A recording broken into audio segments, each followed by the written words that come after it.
यह बंदी मेरा है, अधीक्षक साहब, यह बंदी मेरा है, इसको कोई तरह का तकलीफ नहीं होना चाहिए। तो हमको भी का को शिवनंदन बाबू पहुंचाइए और साल भर के बाद बेल लिए। आज उन्हीं का कृपा है कि घर में मुझको नहीं रहा गया। जब बेटी कहा कि यह इसको मैं देखना चाहता हूँ कि आजीवन जेल में यह रहे, मेरा दिमाग नाच गया कि क्या हो रहा है। फिर भी एक शिक्षाप्रद कहानियाँ थी। एक बिच्छू जब पानी में डूब रहा था तो साधु महात्मा पार हो रहे थे, वह बिच्छू को बचाने के लिए अपने हाथ पर लिया। तो बिच्छू 2 बार डंक मारा, डंक को सह कर करके महात्मा ने वह बिच्छू को पार लगा दिया। वही मैं चाहता हूँ कि वह बिच्छू की तरह वह बेटी नहीं बने। बेटा तो पिता का गोद का भरने वाला होता है। जहाँ कहीं भी वह बेटी रहे, अपना जीवन जीविका चलावे। और मैं कहता हूँ, बेटी हो या बेटा हो, माँ पिताजी गाँव समाज के लोग सबों को समान दर्जा देने के लिए चाहते हैं, किसी को बड़ा और किसी को छोटा नहीं। उसी के हैसियत से मैं भी बेटा और बेटी, 4 बेटी 3 बेटा था। 2 तो छोटा छोटा है। 3 बेटी का शादी जमीन से भरना लगा करके कुछ शादी कर सल्टा दिए थे। चौथा में ये थी, मन में जिज्ञासा था कि अच्छा ढंग से इनका भी शादी करें, लेकिन परिस्थिति तो उस परिस्थिति लेकर के जिद भी कर दी कि मैं ग्रेजुएशन करूंगी तब पिताजी मेरा शादी। भरोसा दिलाई, सहानुभूति हुआ। अच्छा शिक्षा की ओर झुकाव है तो थोड़ा और सहानुभूति दे करके विद्यार्थी क्रेडिट लोन ले करके इनको ग्रेजुएशन करवा देते हैं।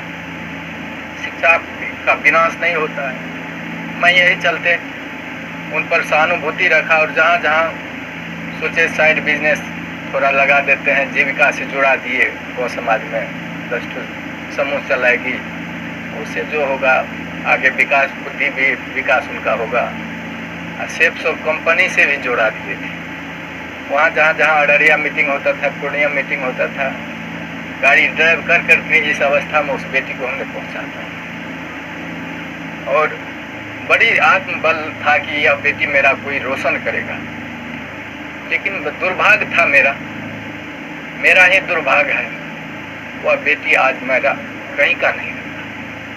साल भर जेल में सधवाया, कानून का शरण लिए, लोअर कोर्ट रिजेक्ट किया जज साहब, वकील साहब, हाई कोर्ट में बेल फाइल किया गया, लेकिन सत परेशान होता है, पराजित नहीं होता। हाई कोर्ट में बेल फाइल हुआ। वकील साहब शिवनानंद बाबू, वकील साहब अजय ठाकुर हाई कोर्ट से रिजेक्ट भी करवा करके किसी तरह से बेल का अनुसंधान जारी किए कि ऐसा जो भी परमात्मा का मौज हुआ, इन लोगों की सहानुभूति मिली। आज साल भर भी जेल से मैं भी शिवनंदन बाबू की सहानुभूति वर्णन नहीं हो पाता। वहाँ जेल गेट पर भी पहुँच करके तो ये ऐसा नहीं है कि समाज के सारे लोग सिर्फ आपको ही आरोपी के नजर से देख रहे हैं। कहीं ना कहीं दूसरे वर्ग के लोग ऐसे भी हैं जो आपकी बेटी को भी आरोपी के तौर पे देख रहे हैं, क्योंकि गलती की शुरुआत कहीं ना कहीं आपकी बेटी से होती है, अगर शुरू से देखा जाए पूरा मामला का तो। लेकिन जैसे ही आपके आते ही एक बार आरती ने फिर से सवाल शुरू कर दिए, तो आरती के लिए आज आप क्या कहेंगे? वो आरती की मर्जी है, जो करा।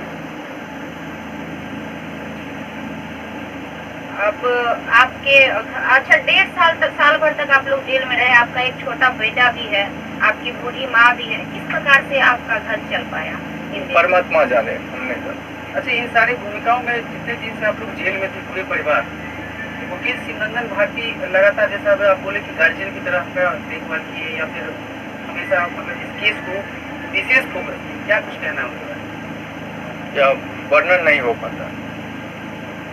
इतना बेहतरीन उनका परफॉर्मेंस था आपके केस को। आप एक पिता हैं, लोग ये भी जानना चाहते हैं कि रात में असल में क्या हुआ था, कुछ आपको याद है? आप मतलब बता पाएंगे। आरोप तो झूठे भी लगते हैं, सही क्या है वो तो माननीय न्यायालय के ऊपर है, लेकिन आप कुछ बता सके थोड़ा सा। मालूम थोड़ा सा हुआ तो सोचा कि प्रेम तो अंधा होता है, समय जो रहता है वो अवस्था जो रहता है परे हो रहा होता है, लेकिन उस पर कितने कितने विद्वान लोगों का भी पैर फिसल जाता है, महात्मा को भी पैर फिसल जाता है।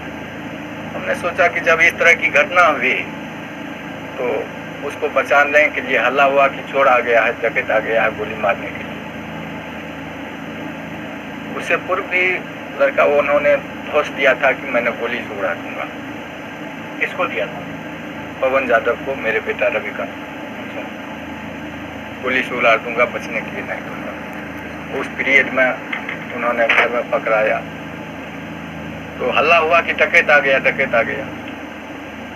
डकैत के दरमियान में पहचाने उसको तो आप देखे मेरा जाट भाई है, बच्चा है, पैर फिसल गया। उसको बचाने के ख्याल से मैंने घर में बंद किया और उस दरमियान में कैसे उसका मौत हो गया जांच कर मतलब आपको इसके बारे में इसके बाद किसी जानकारी कुछ आप लोग बेल पे बाहर आए हैं, तब से आरती सोशल मीडिया पे बयान दे रही है कि उनके परिवार मतलब आप लोग से आरती को खतरा है, घर दिखाने की बात हो रही है, इसको आप कैसे देखते हो और अपनी बेटी को कुछ कहना चाहिएगा हमारी बात?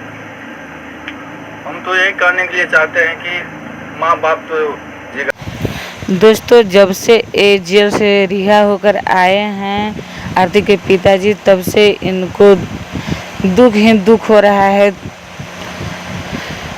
मीडिया वाला परेशान कर रहा है किनारे, और इनको जेल से रिहा होते हुए सुनकर आरती बहुत घबरा गई कि मेरे पिताजी आ गए हैं। छोटू को तो सभी लोग मिलकर मार दिए और अब हम लोग को भी नहीं छोड़ेंगे। तो दोस्तों आरती का बयान आप लोग सुन ही रहे होंगे। दोस्तों उनके पिताजी भी बहुत दुखी हैं।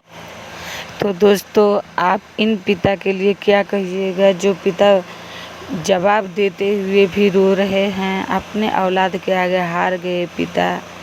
इन पिता के लिए आप कमेंट में ज़रूर कुछ लिख दीजिएगा दोस्तों। जी हाँ दोस्तों, इन पिता आरती के पिताजी हैं और आरती के बारे में कुछ बात बोल रहे हैं मीडिया वाले के सामने, और देख रहे हैं कि बात करते हुए कभी कभी रो भी दे रहे हैं। तो दोस्तों इनके जैसे औलाद किसी को पैदा होना चाहिए या नहीं होना चाहिए, कमेंट में ज़रूर बताइएगा। तब तक के लिए नेक्स्ट वीडियो में मिलते हैं दोस्तों। टाटा बाय बाय।